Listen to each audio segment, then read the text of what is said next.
Page 35, blues scales. On page 34, they're introducing you to what they call primary triads. It's not just them, everybody calls them primary triads, sort of what they're called. Okay, fine, let's talk primary triads. You already know what a triad is, I hope. It's a 3-note chord, every other note in the key.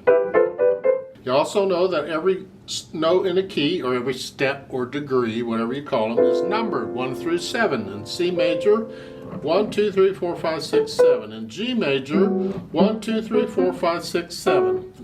They're numbered. All right. Any chord built on that number is that number chord. So a chord built on step 1 in C major is the 1 chord in C major. It's a C chord all the time. It's a 1 chord in C major. Here, this would be a 4 chord in G major. 1, 2, 3, 4. See, so it depends on what key you're in as to the number. So, primary chords, all keys have them, and they're the same 3 numbers. 1, a 4, and a 5. Those are the primary chords in any key. That is a chord built on that step. So in the key of C major, a 1 chord built on step 1, a 4 chord, 1, 2, 3, 4, built on step 4, and a 5 chord built on step 5, 1 up. In C major, those are the primary chords. Okay, in G major, let's go there. We got a 1 chord, a 4 chord, 1, 2, 3, 4, and a 5 chord is 1 more. Remember, G major has an F sharp. Those are the primary chords in G major. It's the same 3 numbers in any key, primary chords. The chord names change based on what you're doing, but what we're after with primary triads, we really usually refer to the chord numbers, the 1, 4, and the 5 chords. And as usual, there's a little more to it, but don't worry about it. Now, what I want to be able to do here is I want to play these 4 chords without moving the hand too much. I don't want to go here, here, here. I'd like to be able to play all of those without really moving around.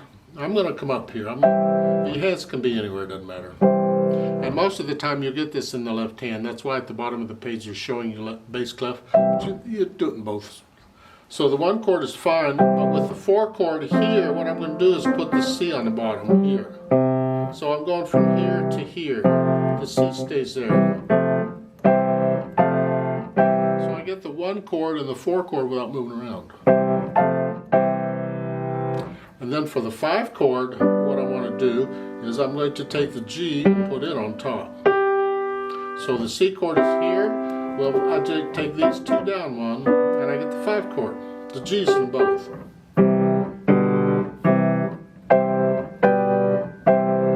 So I can get all these chords without moving. Here.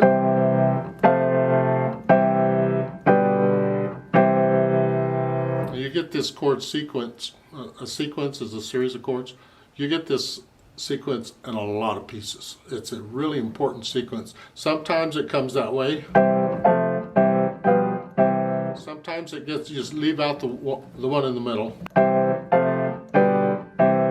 It's 1, 4, 5, 1, 1, 4, 5, 1. So, you know, there are variations of it, but that's basically what we're doing, and that's what we're doing here in blues scales. Now, we want to be careful. A blues is a type of music, like jazz or classical or swing or rock and roll. It's a type of music, a genre of music. There are blues scales. Scales is for blues. It's not like a major or minor scale. Remember I said there were like 1,500 different scales available. Well, blues scales are part of it. But this piece, blues scales, has nothing to do with blues scales. Makes sense? In other words, this is not a scale based on a blues scale. This is a scale based on a major scale. It's just the title of the piece is Blues Scales. I think it'd really be better if they picked a different title. That's all right. And with blues, you can expect accidentals. So let's look this over. It's a page long. It's got repeat sign and endings and all we'll deal with that. Treble bass clef, no sharps or flats. We are in the key of C major. If you look at the last measure, you see these chords? This is a C chord, and we add another C on top. We got a 4-note chord. C, it's still a C chord. So it's a 1 chord in the key of C. Now remember, the pieces usually end on their 1 chords. Don't have to, but usually they do. That's just another way of double checking this is in the key of C major. Because as I said before, key signatures, there can be more than 1 key with that same key signature. So we got to start looking deeper. Right now we're just dealing with major scales, so there's only 1 key with that key signature, and that's a C major. But I want you to get in the habit of looking at the end to verify it. Yeah, it is a C chord. It's a 1 chord. Okay. There are other ways to verify it. We'll get to those later. And 4/4 time signature, 8th note's going crazy. So right hand, you're up here to start. And 1 and 2 in the B flat. So the 3rd finger's on B, I'll use it on B flat. 1 and 2 and come down a little bit. It's a C major scale. 1 and 2. And a broken C chord. And then now second line, second measure. Same pattern we had at the beginning, we're just in a different place. End of the second line, you're ending here, and the 3rd line, you're going to come back up here. Reach up, you have a rest, you can move, but I like to feel my way around the keyboard. So I'm going to reach up during the rest and then collapse. I'm going to walk up rather than move, because if I lift up and move, I've lost contact with where I'm at. And I don't want to have to look down at the keyboard if I don't have to. So I reach up, and you'll eventually know what that octave feels like. You'll just know the last note in the 2nd line, the 1st note in the 3rd line, that's an octave. And you'll gradually learn what that feels like, where you don't, you have to look now, but eventually you don't. And another C scale. Okay. Left hand, we got block chords. We got a C chord. 2nd line, it's a and 4 and 4 and then a 4 chord. 3rd line, C chord, and then here they want 4th finger. Just reach down a little bit.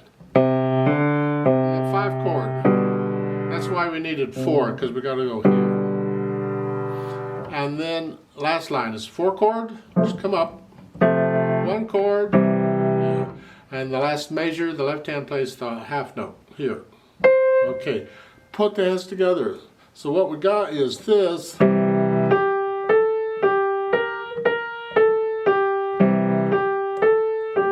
All the way through, that's what we're doing. The last measure, you're here. So make sure the left hand's there ready to go. So it's all even. And once I do that, I think about the articulation, which they don't give any. So just go ahead and connect it. That's fine. Once you learn it and you get into feeling and interpreting it, if you feel like staccatos in places, you can put them in. Right now, we'll just connect it. Then the dynamics. P-F. So the first time we play it, so both hands are going to be soft here. Then at the bottom, on the first ending, you get the hairpin to go up to loud. And that G is tied. You see the little curved line? Yeah, hang on to it. And then an accent. So I'm holding that down as, and we got loud. Soft, louder. So now when we repeat, now we're loud. Yeah. And the second time it's loud. Again, once you learn it and you're feeling it, you can get a little louder and softer. It's just that the first time it's in the soft area, and the second time it's in the loud area. But you can get a little louder and softer if you feel it. Then the speed, slow blues tempo. And we're going to swing the 8th notes. So what does that mean, swing the 8th notes? Long, short, there are 3 types of music that use basically the same type of rhythm. Similar. A pattern. And that is swing, blues, and jazz. These 3 kinds of music. They all do the same basic thing, and that is for the 8th notes, they do what's known as swing the 8th notes. They swing the counting. Instead of 1 and 2 and 3 and like we've been doing, it's long short. 1 and 2 and 3. Now, there's no notation for it because it's not a dotted rhythm. Exactly, it's not a triplet. I don't know if we've had triplets yet or not, but you feel it. 1 and 2, and that's what we do here. 1 and 2 and 1.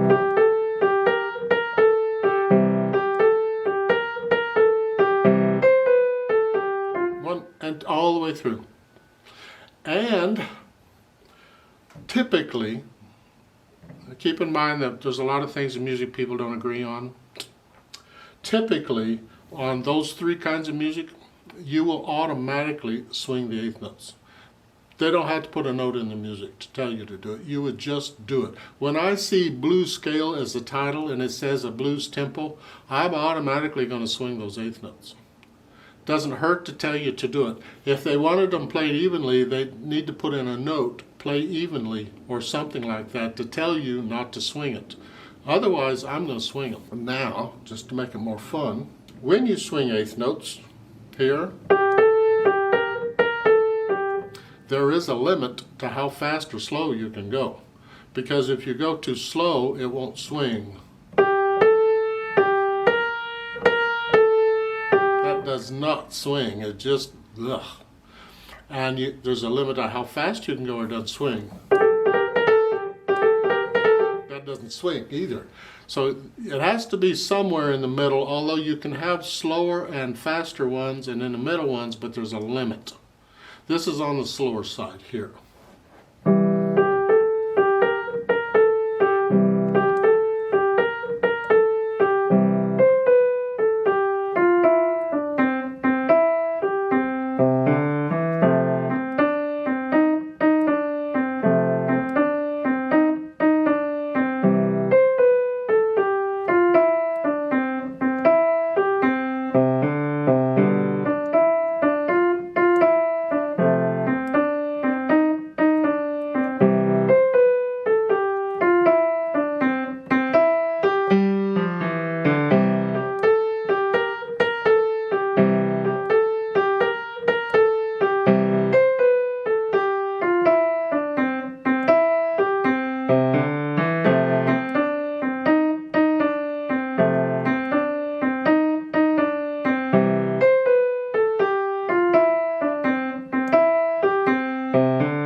Fermata at the end, you just hang on to that. They show pedal at the end. You don't need pedal on it. However, with blues music, it is actually typical to use pedal at the end, to add the overtones at the end. They're trying to give you a chord of some sort at the end to think about, to remember. And they'll add that. So if you want to add pedal at the last measure, go ahead. Just push it down when you play the note and hold it down as long as the keys, and let the pedal and the hands come up together. And just let that ring out a little bit. In blues, it's kind of the style of the music. Otherwise, I would say don't use pedal here. I don't want this clean. And then all of a sudden, that at the end. But in blues, it's sort of normal. And a lot of times in blues, it won't be a broken chord like this. They'll just play a chord there with pedal, and you just let it ring out. Yeah, it's part of interpreting that style of music. Now the ending's at the end. Hopefully you understand that. You go down and do the first ending, and the repeat sends you back to the beginning.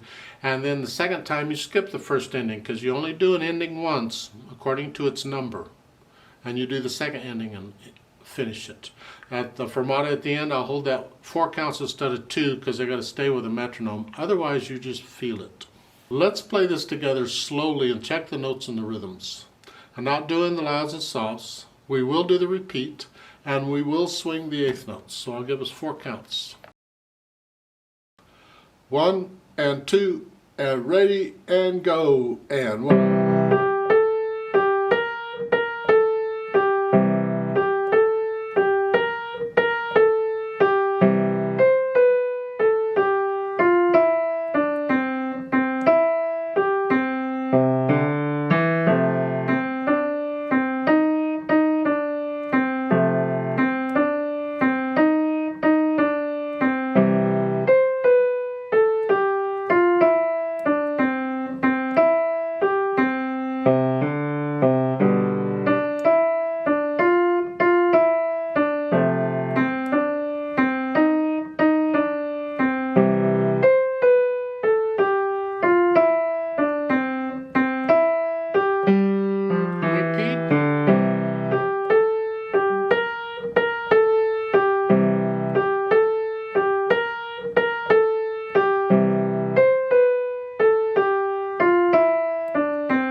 hold 2 off.